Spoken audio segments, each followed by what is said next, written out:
বিহারে কুকুরের নামেও ভোটার কার্ড, বিজেপিকে সুবিধে দিতেই এসআইআর নিয়ে এবার মুখ খুললেন, এতদিন পর মুখ খুললেন অভিষেক বন্দ্যোপাধ্যায়। আর মুখ খুলতেই করে ফেললেন বিস্ফোরক মন্তব্য। ভরা মঞ্চ থেকে সরাসরি নিশানা করলেন বিজেপিকে। জানেন বিহারের এসআইআর নিয়ে তিনি ঠিক কি বললেন? অভিষেকের বিস্ফোরক মন্তব্যে একেবারে তোলপাড় রাজ্য রাজনীতি। দেখুন ঠিক কি বললেন তৃণমূলের সেকেন্ড ইন কমান্ড। ভোটার তালিকা সংশোধনের নামে রাজনৈতিক ফায়দা তোলার অভিযোগ তুলে কেন্দ্রীয় সরকার ও নির্বাচন কমিশনের বিরুদ্ধে তীব্র কটাক্ষ করলেন তৃণমূলের সর্বভারতীয় সাধারণ সম্পাদক অভিষেক বন্দ্যোপাধ্যায়।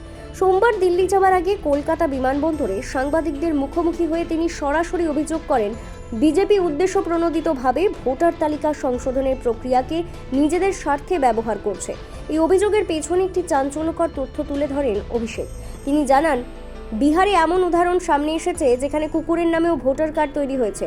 একজন নাগরিকের নামের জায়গায় কুকুরের নাম লেখা হয়েছে এবং তার পিতার নাম হিসেবে উল্লেখ রয়েছে কুত্তাবাবু। এই ধরনের রেসিডেন্সিয়াল সার্টিফিকেট দিয়ে যদি কেউ ভোটার তালিকায় নাম তুলতে পারে, তাহলে বোঝা যায় যে গোটা প্রক্রিয়াটি কতটা দুর্নীতিগ্রস্ত এবং উদ্দেশ্যপ্রণোদিত। তিনি স্পষ্ট করে বলেন, এই সমস্ত কৌশলের মাধ্যমে একটি নির্দিষ্ট রাজনৈতিক দল অর্থাৎ বিজেপিকে সুবিধা পাইয়ে দেওয়া হচ্ছে। অভিষেক অভিযোগ করেন, নির্বাচন কমিশন নিরপেক্ষতা হারিয়ে ফেলেছে এবং বর্তমানে বিজেপির ইশারাতেই কাজ করছে।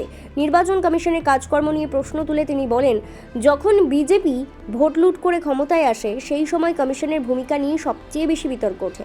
কমিশনের নিরপেক্ষতার অভাব এবং নির্দিষ্ট রাজনৈতিক পক্ষপাতের অভিযোগ বহুবার উঠেছে এবং অভিষেক তারই পুনরাবৃত্তি করেন। তিনি 2021 সালের পশ্চিমবঙ্গ বিধানসভা নির্বাচনের প্রসঙ্গ টেনে আনেন, যেখানে শীতলকুচিতে এক ভোটারকে গুলি করে হত্যা করা হয়েছিল। সেই ব্যক্তির হাতে কোনো অস্ত্র ছিল না, অথচ তাকে গুলি করা হয়। তখন রাজ্যের আইন শৃঙ্খলার দায়িত্ব ছিল নির্বাচন কমিশনের ওপর। অভিষেক প্রশ্ন তোলেন, কোভিড পরিস্থিতি সত্ত্বেও কেন সেই নির্বাচন 8 দফায় করা হয়েছিল? এতদিন পেরিয়ে গেলেও এর সঠিক উত্তর কেউ দেয়নি।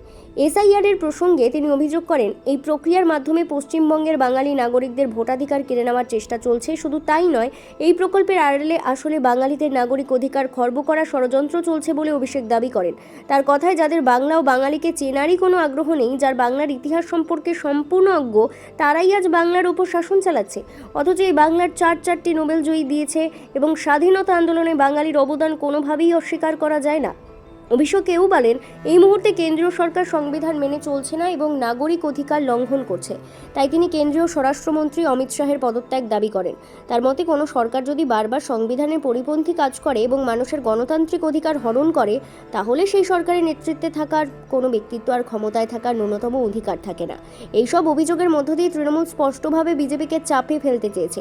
ভোটের আগে এই ধরনের রাজনৈতিক বিতর্ক ঘনীভূত হলে তার প্রভাব যে আগামী নির্বাচনের সমীকরণে পড়বে তা বলাই বাহুল্য। বিশেষ করে যখন দেশের নির্বাচন প্রক্রিয়ার স্বচ্ছতা এবং নিরপেক্ষতা নিয়ে একের পর এক প্রশ্ন উঠছে, তখন এই অভিযোগ যে আরও বড় বিতর্কের জন্ম দিতে পারে তা বলাই যায়। Bureau report, news prime Times.